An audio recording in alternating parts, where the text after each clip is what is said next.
Welcome to the deep dive. Today we're plunging into a topic that is a very real and, well, often painful reality for millions. Mental health challenges. It really affects people everywhere. It truly does. And the material we're digging into for this deep dive, it looks at that global reality through, a specific lens. We've got an article here from the Watchtower magazine, the May-June 2023 issue. It explores how the Bible might offer some help. Okay, yeah, let's unpack this then. So, our mission here is to explore this article and see exactly what it suggests the Bible provides, Mhm. in terms of support and comfort for those struggling. Right. And importantly, what it says about professional medical help. That seems like a key part of its perspective. It absolutely is. Okay. And the article, it starts by kind of grounding us in just how widespread this is. It says mental health problems affect people of all economic and educational levels, diverse ethnic groups, and religious backgrounds. Hmm. It really stresses that, well, no one is immune. That makes sense. It feels true to life. And it includes some really powerful quotes from people describing their struggle. Like one person feeling apprehensive when they feel extraordinarily well. Yeah, because they instinctively know that what follows a high is a plunge to a moody low. That really captures the cycle for some conditions. It does. And another saying something like, sometimes several days attack me at once. Wow. That phrasing is incredibly evocative, isn't it? It really speaks to the Yeah. intensity. And the numbers cited, they also underscore the scale. Something like 1 in 8 people worldwide struggles with a mental health disorder. 1 in 8. That's huge. And the article mentions the significant rise in anxiety and depression too, right? Like 26% and 28% increases back in 2020, which makes sense with the pandemic. Yeah, clearly a global crisis. The article defines mental health pretty simply, a state of well-being where you feel good and can function well. But here's something really crucial right at the start. Okay. It carefully defines a mental disorder as a medical condition and explicitly states it's not the result of personal weakness. Ah, that framing feels really important, making it clear this isn't some kind of character flaw, but a health issue. Exactly. And the article doesn't shy away from professional help, does it? I mean, given the source, some might assume. Not at all. Yeah. Actually, one of the first things it stresses is the importance of seeking professional help, Yeah. especially for things like uh, significantly noticeable changes in personality, disturbed sleeping or eating patterns, or prolonged distress, anxiety, or sadness. Right. Real warning signs. Yeah. And it even quotes Jesus Christ saying, healthy people do not need a physician, but those who are ill do. Using that quote in this context really underlines the article's view that seeking medical treatment for mental illness is, well, not just okay, but wise, Mm, necessary, even. precisely. It positions professional help as the appropriate step, maybe alongside other support. Then the article sort of pivots to its main focus, Mm-hmm. how the Bible, while not a medical textbook, Right. It's not claiming to be. it's presented as a source of spiritual guidance and also practical help. Okay. So moving from the necessary medical side, what's the first key area of help the article highlights from the Bible itself? It's the assurance that God cares for you. Okay. And according to the article, what does that mean in a practical sense for someone who's really struggling? Well, it explains that Jehovah God understands our thoughts and feelings better than anyone else and is actually eager to help. It's presented not just as a general idea, but as a deeply personal understanding. Like a divine empathy, almost. Sort of, yeah. And prayer is presented as the direct way to connect with that care. Makes sense. Yes. The article highlights this invitation to talk to God about, really, any burden that weighs on our mind and heart, citing Psalm 55.22. It also brings in 1 Peter 5.7, throw all your anxiety on God because he cares for you, as a sort of why prayer helps. So how does the article say this act of prayer actually brings relief? What's the mechanism, according to the source? It's put forward as an important step towards gaining peace of mind, and it references Philippians 4.6 and 7 there. The article emphasizes that prayer offers a sympathetic and understanding listener, someone who sees us, he knows our pain and struggles. Hmm. It quotes Psalm 31.7. You have seen my affliction. You are aware of my deep distress. It's really about feeling truly seen. Yeah, that idea of feeling seen by God, especially when maybe you feel invisible in your pain. That sounds powerful. The article shares Julian's experience too, right? With anxiety and OCD. It does. And he specifically struggled with racing thoughts, making prayer itself difficult. That sounds very relatable for many. I think so. He found relief, the article says, by understanding that prayers don't have to be lengthy or eloquent.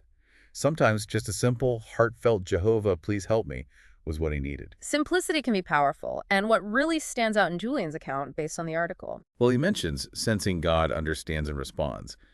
But the key thing here, again, is his emphasis on combining prayer with medical therapy. He specifically says that combination improved his condition. Ah, there it is again. Another reinforcement of that dual approach the article seems to advocate. It's a really consistent theme so far. Okay, so beyond talking to God through prayer, the article also talks about finding comfort directly from the Bible's writings themselves. Exactly. That's the second key area it gets into. It references Romans 15.4, which says, "Scriptures were written for our instruction, so that through our endurance and through the comfort from the Scriptures, we might have hope." Okay, comfort from the scriptures. How does the article explain the Bible actually provides that comfort? What does it, do? It suggests it offers many positive thoughts that can replace negative ones, pointing to Philippians 4.8 about focusing your thoughts on good things. The idea is this helps fill the mind with comforting and soothing thoughts, as Psalm 94 puts it. Like an intentional redirection of your thinking patterns. Kind of, yeah. It also says it helps counteract feelings of worthlessness, citing Luke 12.6 and 7, reminding you of your inherent value in God's eyes. And it reassures you that we are not alone and that God, our Creator, completely understands our feelings. We're referencing verses like Psalm 34.18 and 1 John 3.89, 20. Knowing you're understood, especially by a higher power and not being alone, that seems fundamental to finding comfort in distress. Absolutely. And then there's the hope aspect for the future, this promise that God will eventually put an end to painful memories. That's mentioned in Isaiah 65.1 Dylan and Revelation 21.4. The article presents this future hope as something that gives strength now. Right, a forward-looking perspective. The article tells Jessica's story, I believe. She struggled with severe depression, panic attacks, anxiety, sleeplessness too, tied to past trauma and negative thinking. Yes, and her experience really illustrates using scriptures actively.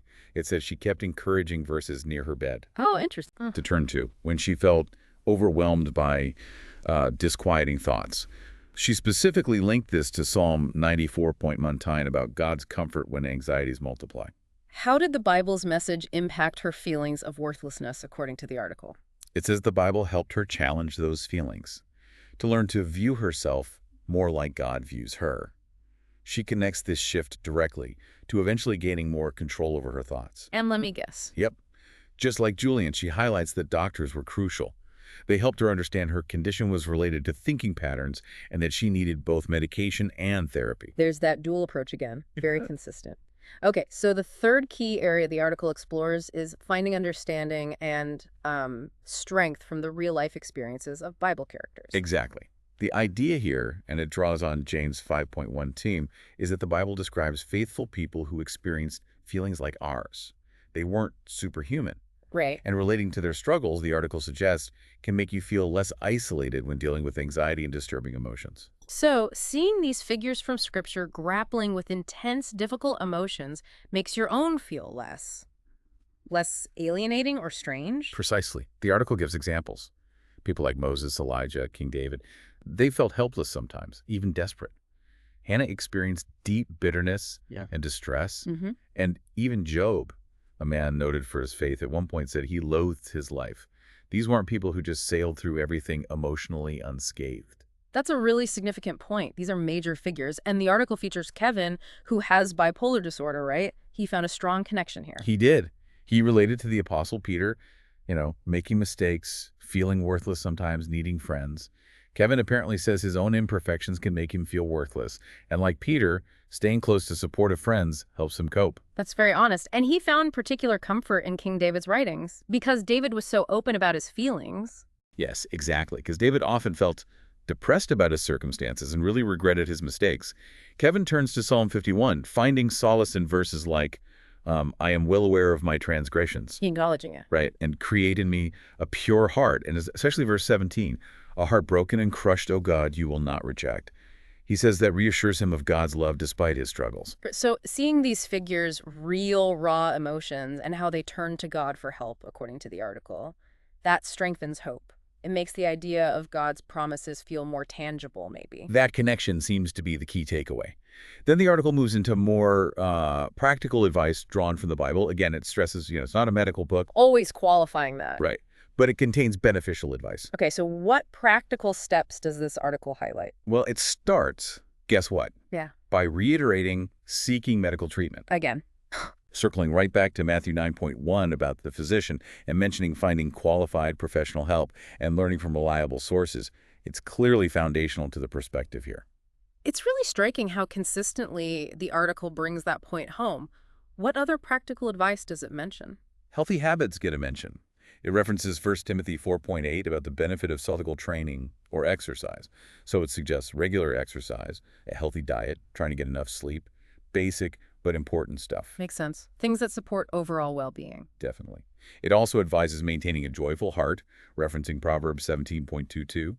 It suggests reading encouraging passages and setting reasonable and reachable goals to help with emotional balance. Small, achievable goals. Good advice. Yeah.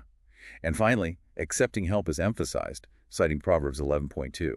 This means being willing to accept support, communicating your needs to friends and family, being reasonable in your expectations of others, and importantly, expressing thankfulness for help received. The article provides some short examples illustrating these practical points, right? Like Nicole with bipolar disorder. Yes, she highlights consulting a doctor, getting the diagnosis, accepting it, and then learning about her medical options. That fits the seeking medical help point. Okay. And Peter? Peter, who deals with depression, found that regular Bible reading helped him start his day with positive thoughts. That links to the joyful heart and positive thinking aspect. And GU with an eating disorder. Her story highlights the accepting help part. A close friend's understanding and empathy made her feel less alone. That peer support is crucial. It really is. And Timothy, with OCD, points to the Bible's wisdom helping him find balance between work and rest, which he found assisted with managing his emotional challenges. So that ties into healthy habits and maybe setting reasonable goals. These little snapshots connect the advice to real life. Okay, so we've looked at help for the individual managing their own condition.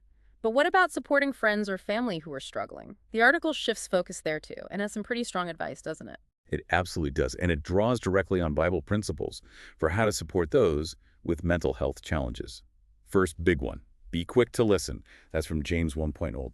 Just listen. Seems simple, but maybe isn't always easy. Right. Listen when they want to talk, acknowledge what they say, remain compassionate, and crucially, keep an open mind and avoid judging. The article even notes that the illness can cause people to say things they don't really mean, referencing Job 6. That's a vital point, separating the person from the illness's effects. Showing up and truly listening without judgment sounds incredibly valuable. It is. Next point, speak consolingly. That's 1 Thessalonians 5.13. Reassure them you care, even if you feel like you don't have the perfect words. Sometimes just knowing someone cares is the most consoling thing. Yeah, presence can be powerful. And another principle highlighted is, a true friend shows love at all times, from Proverbs 17.2. The article connects this to offering practical help. Galatians 6.2 is cited, about bearing one another's burdens. So not just words, but actions. Exactly. Asking specifically what they might need. Suggesting activities, maybe like going for a walk or helping with a chore. Concrete support. Actions speaking louder than words, sometimes. And the final piece of advice for friends is, be patient. Also from 1 Thessalonians 5.14, understand that the illness can lead to difficult moments, maybe they cancel plans last minute, or seem irritable. That takes real understanding. It does. Reassure them you'll be there to listen when they're ready to talk. Proverbs 18.24 is mentioned regarding sticking closer than a brother. Patience is just key. The article includes testimonies showing the power of this kind of support, doesn't it? Farah just being a reliable listening ear for her friend. That was vital. Yes. And Hayun found encouragement when a friend simply invited her over, creating this warm, safe space where she finally felt comfortable expressing her feelings about her depression. Little things can make a huge difference. They really can. Jacob, whose wife has depression, shares how practicing patience helps him, reminding himself that difficult behavior stems from the illness, not her true self. That helps him respond with more consideration. That reframing is powerful for the supporter, too. Definitely. And Enrico highlights his wife's incredible support for his anxiety disorder, particularly her self-sacrificing spirit, not forcing him into situations when he's anxious, even if it means she misses out. These are really potent examples of love and patience in action. They are. So we've covered the help for the individual and how to support others. The article then wraps up with a section offering, well, significant hope for the future, right? going beyond just coping mechanisms. Yes, exactly. It discusses God's promise, as presented in the Bible, to remove the very causes of mental disorders permanently. This looks forward to a future where the actual roots of the suffering are gone. That's that's a profound idea. Not just managing symptoms day to day, but the complete eradication of the source of the distress. It's a big promise. The article quotes Isaiah 65:17, saying that in this promised future, never again will painful feelings, mental distress, and hurtful memories be called to mind, nor will they come up into the heart. Wow. A future where those deep, hurtful memories simply don't resurface, don't exist in the same way. That's a very different kind of hope than just getting through the week. It is.